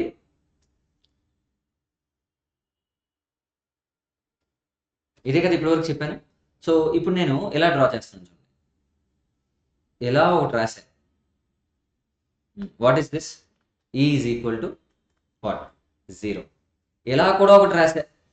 this what? E is equal to infinity. Okay. E is equal to 1 unitary elastic. E is equal to infinity. Infinity బాగా change అయిపోతుంది, perfectly elastic. E is equal to 0 perfectly in elastic. 3 చెప్పేసాను. 3. దీనిలోనే ఇప్పుడు relative elastic అంటే ఏంటో చెప్తాను. Relative elastic అంటే numerator change ఎక్కువ, డినామినేటర్ చేంజ్ తక్కువ. న్యూమరేటర్ చేంజ్ ఎక్కువ, డినామినేటర్ చేంజ్ తక్కువట. ఓకే. దీన్ని రిలేటివ్లీ ఎలాస్టిక్ అని పిలుస్తారు. రిలేటివ్లీ ఎలాస్టిక్ అంటే దీని మీనింగ్ ఏంటో చూద్దాం. ప్రైస్ 10 నుంచి 20కి పెరిగింది. ప్రైస్ ఎంతకు పెరిగింది? డినామినేటర్లో 10 నుంచి 20కి 100 టైమ్స్ పెరిగింది ప్రైస్. అంటే 100% పెరిగింది డినామినేటర్. కానీ న్యూమరేటర్ 100 నుంచి 300 అయిపోయిందట. అంటే 3 టైమ్స్. 3 టైమ్స్ అంటే ఇది 300. ఈ రెండు క్యాన్సిల్ చేసాం అనుకోండి, ఆన్సర్ 3 వస్తుంది. 3. చూడండి చూడండి, ఫస్ట్ ప్రైస్ ఎక్కడ ఉండేది? పాయింట్ ఎక్కడ ఉండేదట? కలర్ మారుస్తాను చూడండి, రెడ్ కలర్. పాయింట్ ఎక్కడ ఉండేది? ఓకే. సో ప్రైస్ 10 నుంచి 20కి అయింది. 10 నుంచి 20. కానీ కానీ క్వాంటిటీ మాత్రం 300 అయింది. క్వాంటిటీ ఎంత అయింది? 300. అంటే ఎక్కడికి వెళ్ళింది అది? 10, 100, 20, 300. అప్పుడు ఈ రెండు కలిపాను అనుకుంటే ఇలా కలపాలి. ఓకే. దీని ఆన్సర్ ఎంత అన్నాను? E is equal to 3 which is E is equal to more than 1. More than 1. Yes sir. ఎందుకు? ప్రైస్ ఏమో 10 నుంచి 20 అయితే క్వాంటిటీ 100 నుంచి 300 అయిందట. ఓకే. అందుకని ఇది ఇలా వచ్చింది ఈ షేప్లో. అంటే ఇట్ ఈస్ ఫ్లాటర్, కొంచెం ఫ్లాటర్గా వచ్చిందట. దీన్ని ఏమని పిలాలి? Relatively elastic. Relatively elastic. ఎందుకంటే numerator is more than denominator. Numerator 100%. Numerator 300%, డినామినేటర్లో 100%. This is called R E, relatively elastic. వేరే రివర్స్లో అయింది అనుకో. రివర్స్లో అంటే దాని మీనింగ్ ఏంటి? న్యూమరేటర్ ఏమో 10 నుంచి 30. ప్రైస్ 10 నుంచి 30. ప్రైస్ 10 నుంచి 30, 300. అంటే 3 టైమ్స్ 10 నుంచి 30. బట్ క్వాంటిటీ చేంజ్ ఏమో ఎంత, ఓన్లీ 100 నుంచి 200కి వెళ్ళింది. ఓకే, నేను వేరే కలర్ రాస్తాను just for understanding purpose. Yellow పెడతాను. ఎల్లోలో నేను ఏం డ్రా చేస్తాను కేర్ఫుల్గా అబ్జర్వ్ చేయండి. న్యూమరేటర్లో 100 నుంచి 200 అయింది, అంటే డబల్ అయింది. డినామినేటర్లో 10 నుంచి 30 అయింది, అంటే ఫస్ట్ ఆ పాయింట్ ఇక్కడ ఉండేది 10, 100 అనే దగ్గర ఉండేది. 10, 100 అక్కడ ఉండేదట. ఇప్పుడు ప్రైస్ ఏమో 30కి వెళ్ళింది, క్వాంటిటీ ఏమో 200కి వచ్చింది. అంటే ఇక్కడ కదా పాయింట్ అది. ఓకే, ఇక్కడ కదా పాయింట్. ఈ రెండు కలిపారు అనుకోండి, ఇలా వెళ్తుంది చూడండి, ఇలా.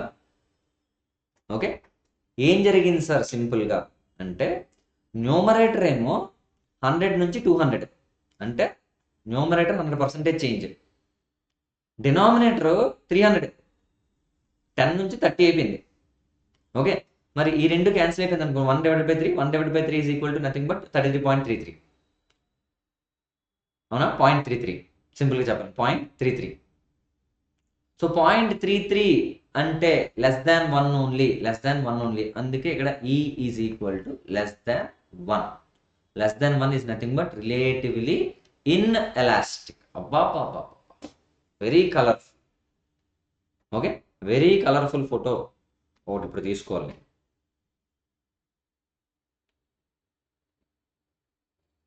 Okay, that's it. అంత ఒకే చార్ట్లో వచ్చింది. Is equal to 0, is equal to less than 1, is equal to 1, is equal to more than 1, is equal to infinity. దానికి డిఫరెంట్ నేమ్స్ ఉన్నాయి. Perfectly elastic, perfectly inelastic, relatively inelastic, relatively elastic, and unitary elastic. That's it, everything is covered. Beautiful chart. Okay, consolidated graph కూడా ఇక్కడ ఇచ్చాను, you can just check. Almost వచ్చాం, ఎండింగ్కి వచ్చాం. Okay, that's it. Another 2 pages we can wind up this session. Determinants of elasticity of demand. Last 2 concepts. Determinants of elasticity of demand. Increase in production. అసలు elasticity రావడానికి reasons ఏంటో చూద్దాం. అలా change రావడానికి reasons. Increase in production may cause substantial increase in cost. In such cases, as the profit is less, though there may be increase in the price, quantity supplied will be less only. Okay, ఏదేదో చెప్పాడు వీడు ఏమంటున్నాడంటే కేర్ఫుల్గా observe చేయండి, దాని logic ఏంటో లాగుదాం బయటికి. Okay, production increase చేస్తే యూజువల్గా మనకు మోర్ ప్రాఫిట్స్ వస్తాయి, అంతే కదా. ప్రొడక్షన్ ఇంక్రీజ్ చేస్తే సేల్ చేసాం అనుకో, more profits will get. Production increase చేస్తే ప్రాఫిట్స్ వస్తున్నాయి కదా అని చెప్పి, ఓకే చూడండి ఒకసారి, ప్రైస్ 10 రూపీస్ ఉండేది, 15 రూపీస్ చేసాం. Okay, price is getting increased. When ఇమీడియట్గా మీరు ఏం చేస్తారు, ప్రైస్ పెరుగుతుంది కాబట్టి వెంటనే మనం ఏమనుకుంటాం, క్వాంటిటీ కూడా పెంచేద్దాం. అప్పటి వరకు 100 ఉండేదట, ఇప్పుడు no you want to make it 200. Okay, this is price, this is quantity. అంటే ఇలా చేస్తే ఎలాస్టిసిటీ ఉన్నట్టే కదా దాని మీనింగ్. కాకపోతే ఏమైందంటే ప్రైస్ పెరిగిందట, ప్రొడక్షన్ కూడా if you want to make it from 100 to 200, ఈ ప్రొడక్షన్ కాస్ట్ పెరుగుతుంది కదా, ఈ ప్రొడక్షన్ కాస్ట్ బాగా ఎక్కువ పెరిగిపోతుందట. ఓకే, అప్పటి వరకు ప్రైస్ 10 రూపీస్ అయితే కాస్ట్ 8 ఉండేదట. ఓకే, ప్రైస్ 10 అయితే కాస్ట్ 8 ఉండేదట. ఈసారి 200 పెరిగిన తర్వాత ప్రైస్ 15 కదా, ఇదేమో 14 అయిపోతుందట కాస్ట్. ఇంతకుముందు 2 రూపాయలు ప్రాఫిట్ వచ్చేది, ఇప్పుడు రూపాయి ప్రాఫిట్ వస్తుందట. మరి ఇలాంటప్పుడు ఎందుకు ప్రొడక్షన్ పెంచాలి? ఓకే, ప్రైస్ పెరిగింది, ఓకే, కాస్ట్ కూడా పెరిగిపోవడం వల్ల ప్రాఫిట్స్ ఏమవుతున్నాయి, తగ్గిపోతున్నాయట. అండ్ హెన్స్ ప్రైస్ పెరిగినా ప్రొడక్షన్ పెంచవు. ప్రైస్ పెరిగినా నువ్వేం పెంచవు, ప్రొడక్షన్ పెంచట్లేదు. ఎందుకు పెంచట్లేస్తారంటే రీజన్ అనేది కాస్ట్ పెరిగిపోతుంది కాబట్టి. అండ్ ఈ కేసులో ప్రైస్ పెరిగినా ప్రొడక్షన్ పెంచట్లేదు కాబట్టి, అంటే సప్లై పెంచట్లేదు కాబట్టి, సప్లై పెరగకపోతే దాన్ని ఏమని పిలుస్తారు, E less, which will be called as E less only. చూడండి, since the production or supply is less, production అని ఎప్పుడైనా సప్లై అనుకుంటుంది. Okay, supply is less, it keeps E less. Okay, మీరు చెప్పండి, ప్రొడక్షన్ కాస్ట్ పెరిగిపోతే సప్లై ఎక్కువ చేస్తామో తక్కువ చేస్తాం. సప్లై క్వాంటిటీ తగ్గిపోతే దాని మీనింగ్ ఏంటి, ఈ is equal to less. Supply quantity పెరిగింది, బిగ్ చేంజ్ ఇస్ దేర్. అప్పుడు దాన్ని it is called is high, ఈ మోర్ దెన్ 1. ఇప్పుడు ఈ లెస్ దెన్ 1 వస్తుంది. ఓకే, సెకండ్ డిటర్మినెంట్ చూడండి, నాకు very long time it takes to produce few goods, it may not B encouraging to the supply to produce such goods. సింపుల్గా చెప్పాలంటే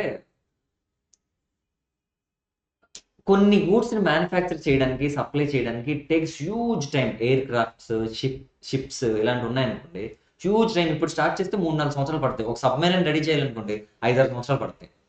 it takes huge time, very long period to manufacture that particular goods. ఇలాంటి వాటికి సప్లైయర్కి అంత encouraging ఉండదు. Price పెరిగినా he won't supply much goods of those type, and hence E will be less only. Price పెరిగితే E పెరగాలి కదా, price పెరిగితే క్వాంటిటీ పెరగాలి కదా, బట్ పెరగదు ఇక్కడ. ఎందుకు ఇంక్రీజ్ అవ్వట్లేదు? What is the reason for the same? Because the production time is very huge. అందుకని the supplier won't be encouraged to produce such type of foods, and hence E will be less. Super, E will be less. Logic అర్థమైందా లేదా? ఈ ఎందుకు less అయింది ఇక్కడ? ఎందుకంటే long period ఉంటే సప్లయర్కి అంత ఎంకరేజింగ్ ఉండదు.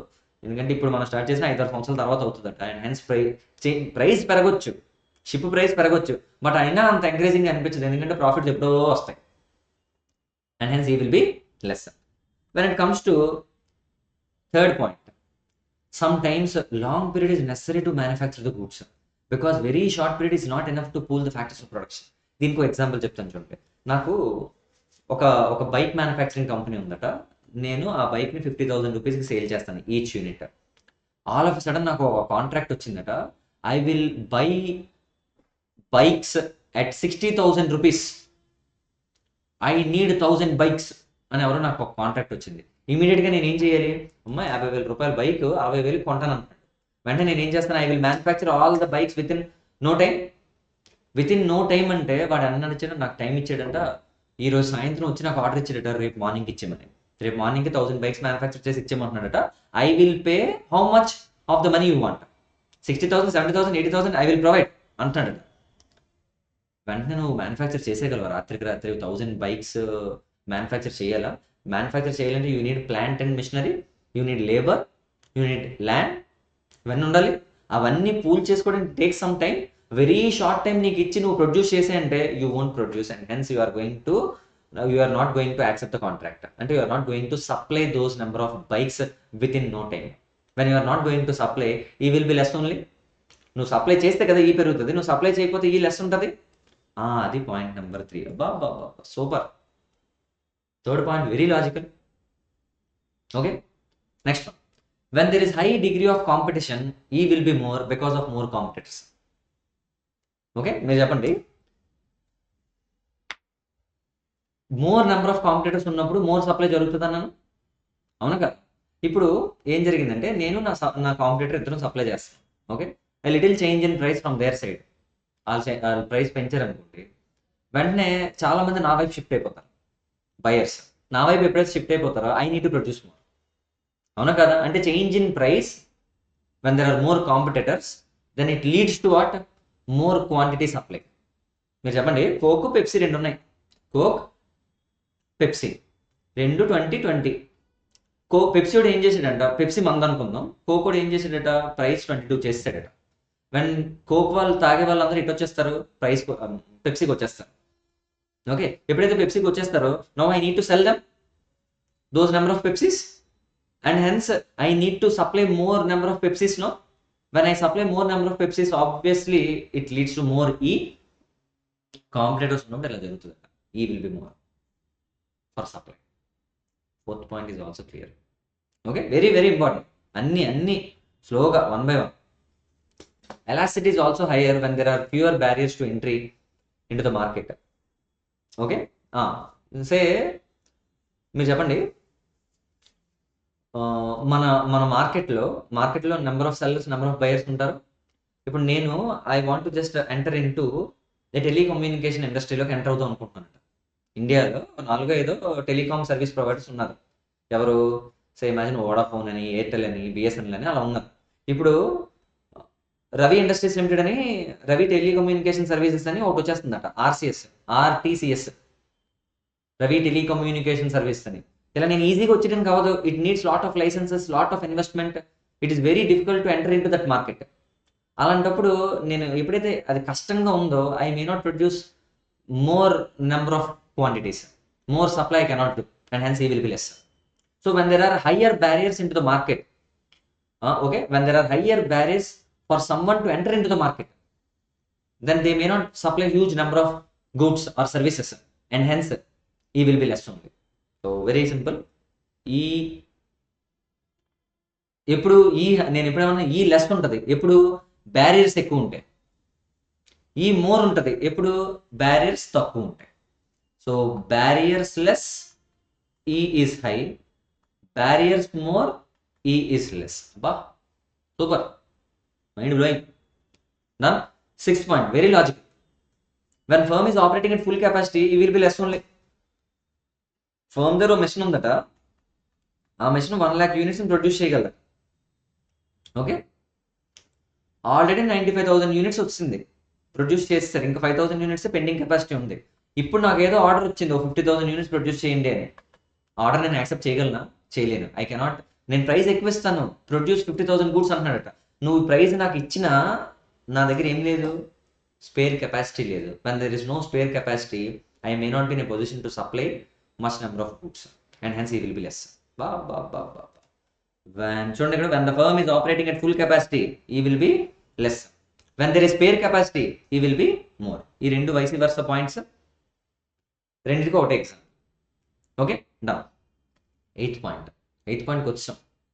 నైన్త్ పాయింట్ ఇది చదివండి. Ninth point, expectation about future prices which will rise. ఫ్యూచర్లో నాకు ప్రైజెస్ పెరుగుతాయంటే అప్పుడు మ్యానుఫ్యాక్చర్ చేసి అప్పుడు సప్లై చేస్తాను. ఇప్పుడు నేను ఏం చేయను అంటే E will be less, now E will be more later. Very simple. Eighth point, factors of production are freely available, easy to obtain, then E will be more. ఇందాక నేను చెప్పిన ఎగ్జాంపుల్లో వాడు ఏమన్నాడంటే ఒక 5 daysలో నాకు 1000 బైక్స్ ఇవ్వమన్నట్ట. వెంటనే I try to obtain labour, land, ఫ్యాక్టర్స్ని అన్నింటినీ పూల్ చేద్దాం అనుకున్నాను. There easily available in the market. I'm trying to get some engineers, easily they are available. I'm trying to get some unskilled labour, easily they are available. When there easily available then I may be in a position to supply all the goods within time and hence E will be more. And vice versa. చాలా కష్టం అనుకో, factors of production easy దొరకడం. To obtain factors of production, it is easy, then E will be high. When it is difficult, E will be less. Very simple.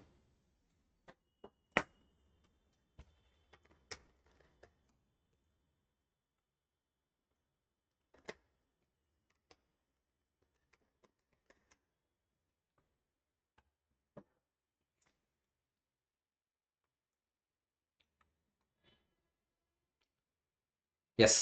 10th point, easy interchangeability of factors of production, then E will be more.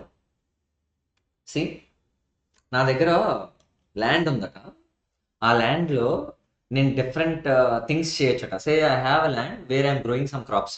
ఆ crops ఒకసారి కావాలంటే mango వేసుకోవచ్చట, ఆ mango ప్లేస్లో ఆ season అయిపోతే ఇంకోటి చేసుకోవచ్చు, ఆ ప్లేస్లో ఇంకోటి చేసుకోవచ్చు. అంటే ఆ ల్యాండ్ మల్టీపర్పస్ అవైలబుల్ అట్, అది మల్టీపర్పస్కి ఉపయోగించుకోవచ్చు. మల్టిపుల్ క్రాప్స్ని we can develop in that particular land.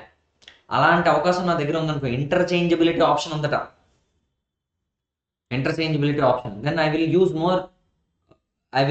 use land, labor in a better way so that I can produce more number of goods and hence E will be high. So interchangeability easy అనుకో, ఈ high.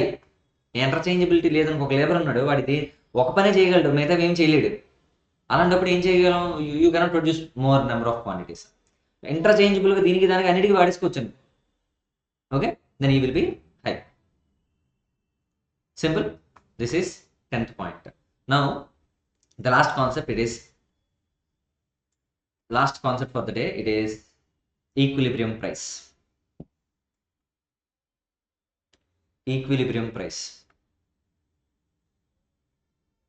Yes.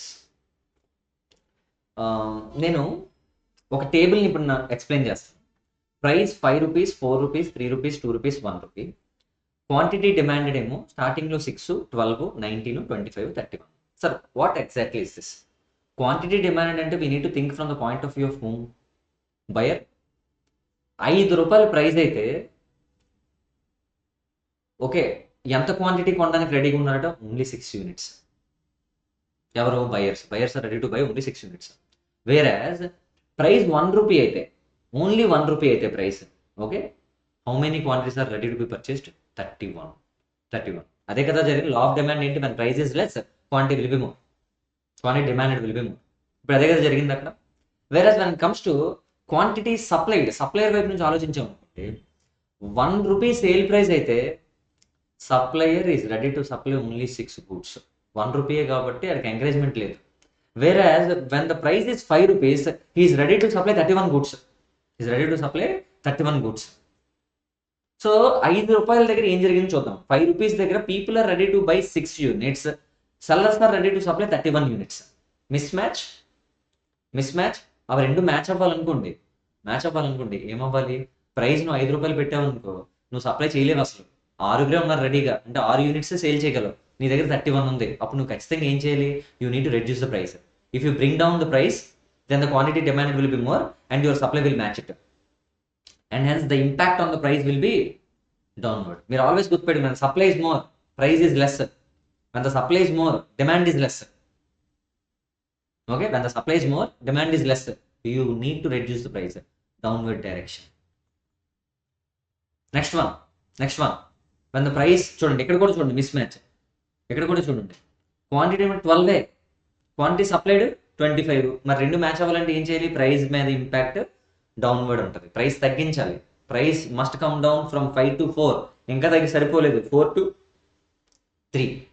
వేరే reverse వెళ్దాం. ఇప్పుడు 1 rupee దగ్గర quantity demand ఎంత? 31 demand ఉంది. But sellers are not ready to supply, they are ready to supply only 6. Okay, మరి ఇప్పుడు మ్యాచ్ అవ్వాలంటే ప్రైస్ కొంచెం పెరిగింది అనుకో, సప్లయర్స్కి కొంచెం టెంప్టింగ్గా ఉంటుంది, they will produce and hence impact on the price will B upward. So 1 నుంచి 2కి చేయాలి, ఇంకా సరిపోలేదు 2 నుంచి 3కి చేయాలి. అలా చేస్తే ఏంటి? రెండోసారి కూడా అప్వర్డ్ డైరెక్షన్లో మూవ్ చేసాం అనుకో, then in the middle at 3 rupees price, when it is 3, quantity demanded 19, supply made is also 19. రెండు మ్యాచ్ అవుతాయి. This is called equilibrium price, where the supply and the demand both will match. And this concept is called as what? Equilibrium price. Okay, done. దీన్ని వాళ్ళు గ్రాఫ్లో రాశారు, okay. So 3 అనేది ఏంటి? 3 equilibrium price. So 3 కన్నా తక్కువ ఉందనుకోండి, 3 కన్నా తక్కువ, ఓకే, 3 కన్నా తక్కువ ఉంటే ఇక్కడ లైన్స్ డ్రా చేసి ఉన్నాయి చూడండి. అంటే దాని మీనింగ్ ఏంటి? 3 రూపీస్ అయితే some suppliers are ready to supply to 1 rupee also. 1 రూపీకి ఎన్ని సప్లై చేద్దాం అనుకుంటున్నారు వాళ్ళు? 6 సప్లై చేద్దాం అనుకుంటున్నారు.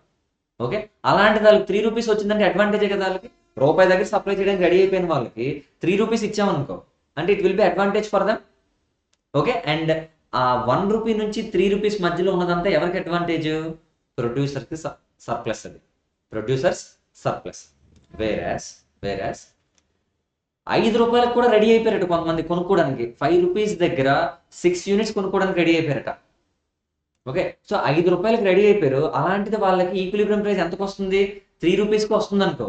5 రూపీస్కి రెడీ అయిపోయారు, 3 రూపీస్కి వాళ్ళకి వస్తుంది. And they are advantage now. Who will be at advantage? Consumers. They are ready to buy at 5, but they are now getting at 3 because of mismatch between demand and supply. The price came down to 3. దానివల్ల ఈ మధ్యలో ఇదంతా ఉంది చూసారా? ఇదంతా ఏంటంటే consumer surplus. Clarity ఉందా? So ఇక్కడ ఏం చేయలేదు, సింపుల్గా ఒక గ్రాఫ్ వేశారు. డిమాండ్ గ్రాఫ్ ఏమో ఇలా ఉంటుంది, సప్లై కర్వ్ ఏమో ఇలా ఉంటుంది. ఓకే, సో అక్కడ ప్లాట్ చేశారు అంతే సింపుల్గా. సో ఇది సప్లై కర్వ్, ఇది డిమాండ్ కర్వ్, ఇది డౌన్వర్డ్ డైరెక్షన్, అప్వర్డ్ డైరెక్షన్. ఈ మధ్యలో 3 ఉంది. 3 కన్నా అబవ్ ఉన్నదంతా ఏంటి? Consumer surplus. 3 కన్నా బిలో ఉన్నదంతా ఏంటి? 3 కన్నా అబవ్ ఉన్నదంతా కన్స్యూమర్, 3 కన్నా బిలో ఉన్నది ఏంటి? Producer surplus. That's it. దాన్ని ఇక్కడ ఎక్స్ప్లెయిన్ చేశారు. See, equilibrium price is the price where quantity supplied and quantity demand both are same. Supply, demand రెండు సరిపోవాలి. It is the intersecting point of demand curve and supply curve. In our example, it is 19,3. 3 rupees దగ్గర 19 goods అన్నాం కదా. 19 goods supplied, 19 goods demanded. at 3 rupees, and this is the equilibrium price. Suppose if the market price is 3 and the quantity demanded is less than 19, okay, then it gives consumer surplus. So quantity demand less than 19 is consumer surplus, and this is the area above the price line and below the demand curve. ఇదే కదా, ఇదే చూడండి, above the price line అంటే ఈ point, this is the price line, this is the price line, దీనికన్నా above, దేనికన్నా below demand curve, ఇదే కదా డిమాండ్ కర్వ్, దీనికన్నా below the demand curve above the price line, it is called consumer surplus. Okay, below the price line, okay, below the price line above the supply curve, above the supply curve అంటే ఈ area, this is called producer surplus. Very simple. Okay, అదే ఇక్కడ రాసింది. I guess you can read this on your own. అంటే అంటే ఇంకేం లేదు, it is easy ఉంది. ప్రొడ్యూసర్ సర్ప్లస్ నే we call it as social efficiency. అంటే బిజినెస్ పర్సన్స్ అంతటికి వాళ్ళకి అడ్వాంటేజ్ ఉంటుంది, social efficiency. Okay, equilibrium price దగ్గర కన్జ్యూమర్ సర్ప్లస్ జీరోనే, ప్రొడ్యూసర్ సర్ప్లస్ కూడా జీరోనే, ఇద్దరికి ఏముండవు, సర్ప్లస్ ఏముండవు, which will be exhausted. Okay, I hope you understood all the concepts very well, and this is the concept of supply, theory of supply, and I just want to wind up the session now. Thank you, bye bye.